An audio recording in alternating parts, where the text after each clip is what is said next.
We love you. Love you, Sadbot. Please, Sadbot, do the right thing. I know it's hard now, but it's gonna get better.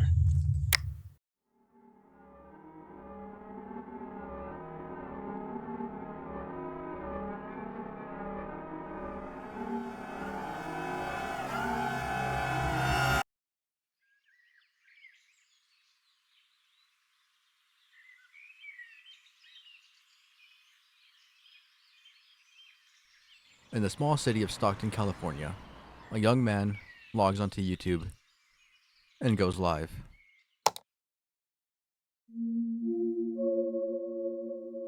Shuaiby Naz Islam, or known as his online alias, Shuaiby, has been struggling with a debilitating illness that affects millions of Americans and people from all across the world.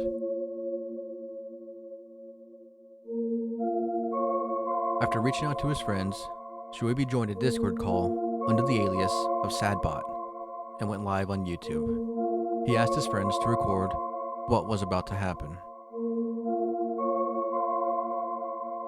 And on this day in March, Shuaiby decided that today was his last day alive.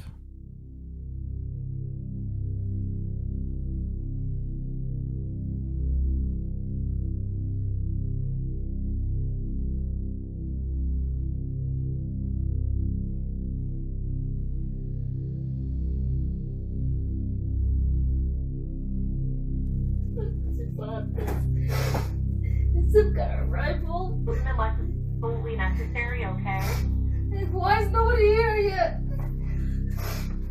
I don't understand how it got me so far. Linda, right with him, okay? But why is there a hole in the window? Okay, and so you don't know where the gun is? It's right here. You have the gun now? Where is it at exactly in the house? It's on the floor. When did this happen? Just now, I guess. I just got home. I don't understand. He has a tarp on his bed, and he had left a note, and then... Okay, I understand. Oh, Is there more than one wound? Okay, reassure everybody that help is on the way, okay? I don't know what he wrote. By Rack, R-A-K. What is this? Oh my god. Shuaiby was discovered by his mother, and in hysterical panic, dials 911. And the dispatcher asked question after question after question, which is exactly what she is supposed to do. As annoying as these questions sound, it's likely that first responders have already been dispatched. You see, when this happens, it's our job to keep the caller on the line and talking until help arrives.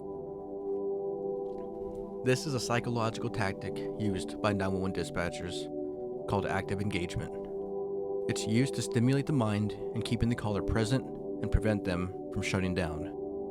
In fact, this tactic is used every single day on YouTube in the form of retention editing to keep the viewer engaged and from clicking away. This is just a different form of it. And Shuaiby's death, while tragic, unleashed a storm on the internet. While YouTube was able to remove and ban his live stream altogether, unfortunately, it was too late. This video was being shared all across Reddit, 4chan, and Shock websites, solidifying Shuaiby's final moments on the internet forever.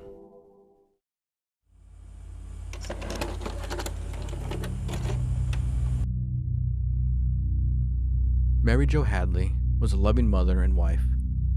She was sitting in the family room, conducting some work. Little did she know that her own son, Tyler Hadley, was standing right behind her. Armed with a hammer and high on ecstasy, up to this point, Tyler planned a brutal and violent attack on his parents. And on this day, he decided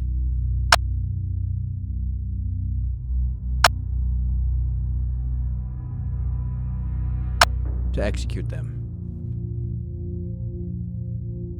Tyler began to beat his own mother with the claw side of the hammer. And while Mary Jo was screaming, Tyler's father, Blake Hadley, heard the screams of his wife and came running to help. Frozen, Blake wasn't sure what to do. and then Tyler turned his weapon onto his father and began to beat him to death. After the murders took place, Tyler dragged the corpses of his parents upstairs and laid them in their own bed.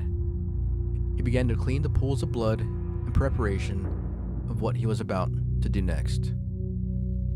Tyler decided to throw a party.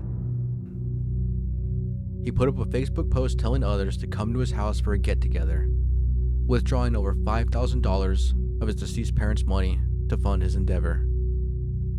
During the get-together, Tyler confided in his friend Michael Mandel, confessing to these killings. Michael at this time saw the bodies of Mary Jo and Blake Hadley. He played it off, continued to party, and even take pictures with Tyler. And after the party concluded and everyone began to leave, this is when the calls came in. I was at a party with one of my buddies, and it was at his house. He said his parents went out of town. He said his parents went out of town, so he was throwing the party. And I'm at the party, and we're all hanging out. Everything's cool. He's acting fine. Did he say, like, specific, like, did he hurt them? Are they still alive? My understanding of it was that he killed them. The bodies are supposed to be at his house, apparently. That's my understanding of it. It all got jumbled up. I mean, like, I'm really, like, scared, like, confused, you know? Like, I heard something about he did something with a hammer, and, he tried to point out blood to me in the house, and I seen it, and it was red, and I don't know if it's blood 100%, but I think it's dead serious, and I don't think they're joking about it, that's the whole thing. Michael Mandel called a Crime Stoppers tip line to report these murders.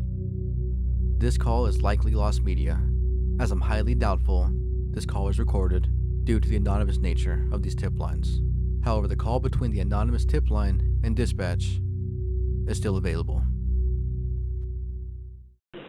Okay, 371 Northeast Grandeur, and what's going on there? I didn't talk to the picture, but I guess on call center talked to the picture. Okay, you're fading in and out. It's really hard to hear you. Okay, what's going on there now? Sorry, I can't help that, but we got a call from our call center to talk to the picture. There's a 17-year-old kid there, Tyler Hadley, Hadley, and he's claiming he killed his parents around He what? I'm sorry, he did what to his parents?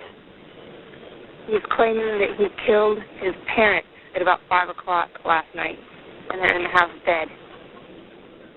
Now, are you still landline with him? No, and we have no way of getting a hold of them. This was our call center. I'm just on call. Okay, who took the call from him? Did he call? Is this second-hand information, or did he call and say that? No, we're an anonymous tip line, so we don't have any caller info. We can't get a hold of these people. Okay, so you have no idea where this info. Okay, so but somebody did actually call. It wasn't a text. It's not an email. It's a call. Right, it was a call. All right. Supposedly he did this, like I said, last night. I guess they're constantly fighting, and they're supposed to be in their bedroom still. Okay. I'll have somebody go out and check it. There's no other. And I don't. Supposedly his name is the back of a hammer. And at around 4 a.m. on July 17th, 2011, police arrived on scene and took Tyler into custody. 454 and 617, copy call. 454, Russell M2. 17, Russell Tulip. 371 Northeast Grandeur Avenue, 371 Northeast Grandeur Avenue. We're getting an anonymous tip from a crime line in Orlando. They're advising that there's a Tyler Hadley at this location, 17 years of age.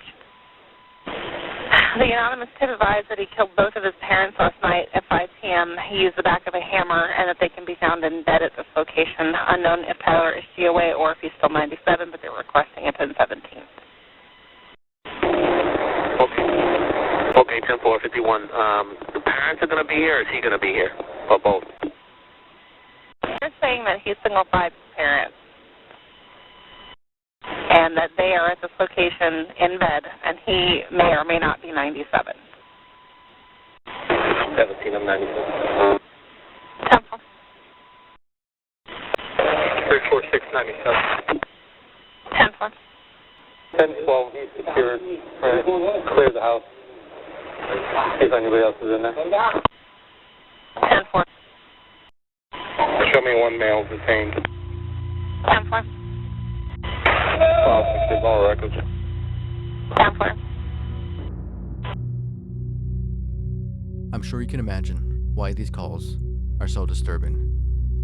Over 60 people were inside Tyler's home at this time, and just a few feet above them laid the deceased bodies of Mary Jo and Blake Hadley.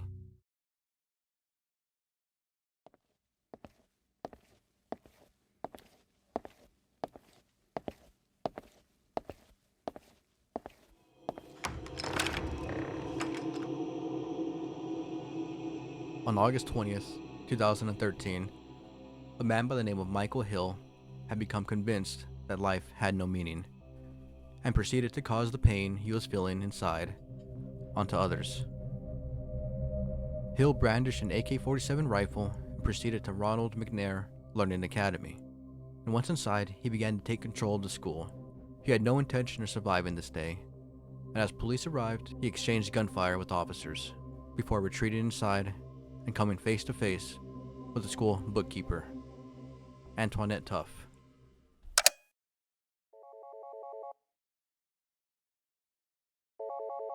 Okay, police, what's addressing your emergency? Yes, ma'am. I'm on 2nd Avenue in the school, and the gentleman said, tell them to hold down. The police officers are coming, and he said he's going to start shooting, so tell them to back off.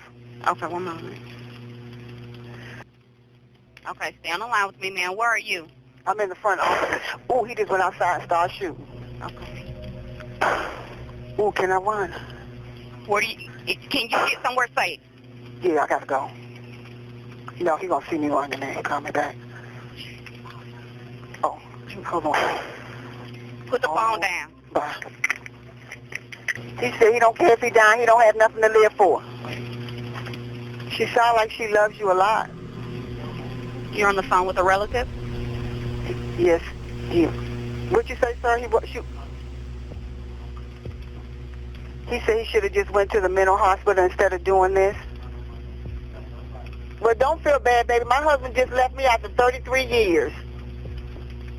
But, yes, you do. I mean, I'm sitting here with you and talking to you about it. Okay, we're not going to hate you, baby. It's a good thing that you giving up, so we're not going to hate you. Okay. Ma'am, you're doing a great job. It's going to be all right, sweet. I just want you to know that I love you, though, okay? And I'm proud of you. That's a good thing that you just giving up, and don't worry about it. We all go through something in life. I thought the same thing. You know, I tried to commit suicide last year after my husband left me. But look at me now. I'm still working, and everything is okay. Your name is Michael what? Michael Hill? Okay, he said that they can come on in now. He needs to go to the hospital. Okay, he just got his phone. That's all he got is his phone. It's just him. Okay, it's just him. Hello? Yes. I'm telling you something, babe. I ain't never been so scared all days of my life. Me either. But you did great. Ooh, Jesus.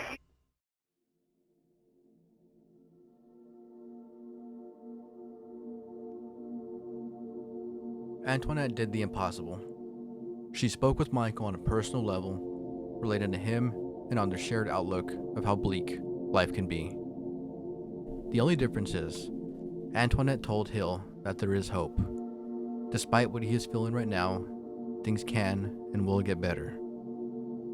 She managed to talk Hill out of taking his own life, while getting him to surrender his weapon. Antoinette was praised throughout the country for what she did.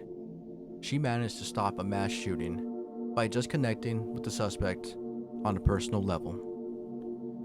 And while the contents of this call are not necessarily disturbing, the disturbing aspect comes from this part.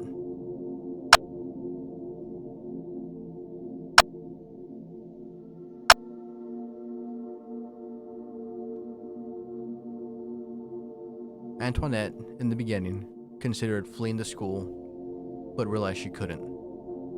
Realizing her options, she stood her ground and spoke with Hill, calming down someone who was having a mental health crisis. Had Antoinette left the school, who knows how things could have ended.